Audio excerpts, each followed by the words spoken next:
If you want to change the world, start off by making your bed. If you make your bed every morning, you will have accomplished the first task of the day. It will give you a small sense of pride, and it will encourage you to do another task, and another, and another. And by the end of the day, that one task completed will have turned into many tasks completed. Making your bed will also reinforce the fact that the little things in life matter. If you can't do the little things right, you'll never be able to do the big things right. And if by chance you have a miserable day, you will come home to a bed that is made, that you made. And a made bed gives you encouragement that tomorrow will be better. To pass SEAL training, there are a series of long swims that must be completed. One is the night swim. Before the swim, the instructors joyfully brief the students on all the species of sharks that inhabit the waters off San Clemente. They assure you, however, that no student has ever been eaten by a shark, at least not that they can remember. But you are also taught that if a shark begins to circle your position, stand your ground. Do not swim away. Do not act afraid. And if the shark, hungry for a midnight snack, darts towards you, then summons up all your strength and punch him in the snout, and he will turn and swim away. There are a lot of sharks in the world. If you hope to complete the swim, you will have to deal with them. So if you want to change the world, don't back down from the sharks. Over a few weeks of difficult training, my SEAL class, which started with 150 men, was down to just 42. There were now 6 boat crews of 7 men each. I was in the boat with the tall guys, but the best boat crew we had was made up of the little guys, the Munchkin crew, we called them. No one was over 5'5".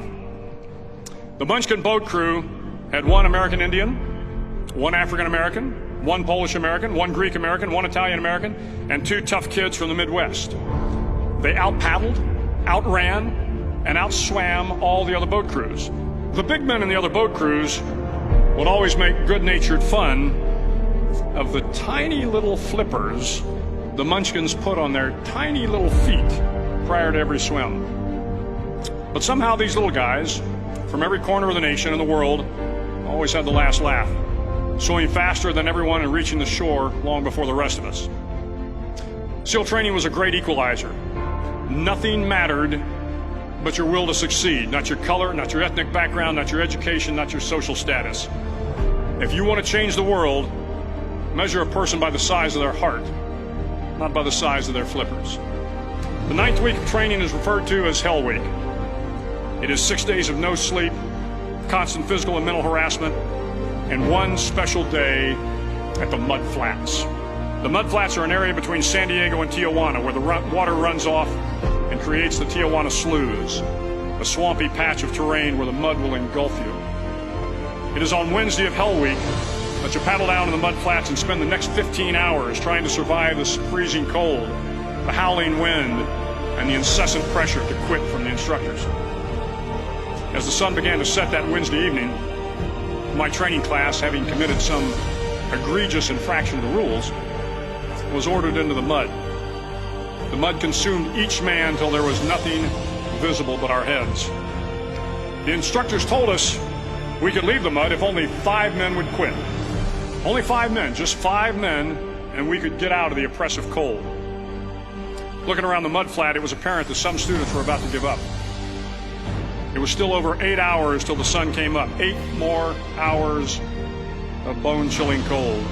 The chattering teeth and the shivering moans of the trainees were so loud, it was hard to hear anything. And then one voice began to echo through the night. One voice raised in song. The song was terribly out of tune, but sung with great enthusiasm. One voice became 2, and 2 became 3, and before long, everyone in the class was singing.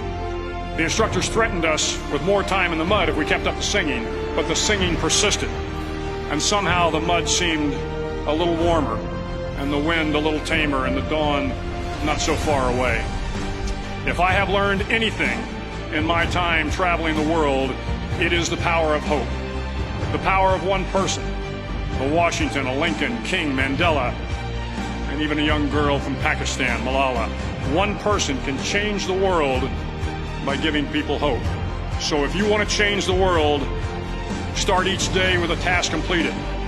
Find someone to help you through life. Respect everyone. Know that life is not fair and that you will fail often. But if you take some risks, step up when the times are the toughest, face down the bullies, lift up the downtrodden, and never ever give up. If you do these things, the next generation and the generations that follow will live in a world far better than the one we have today. And what started here will indeed have changed the world for the better.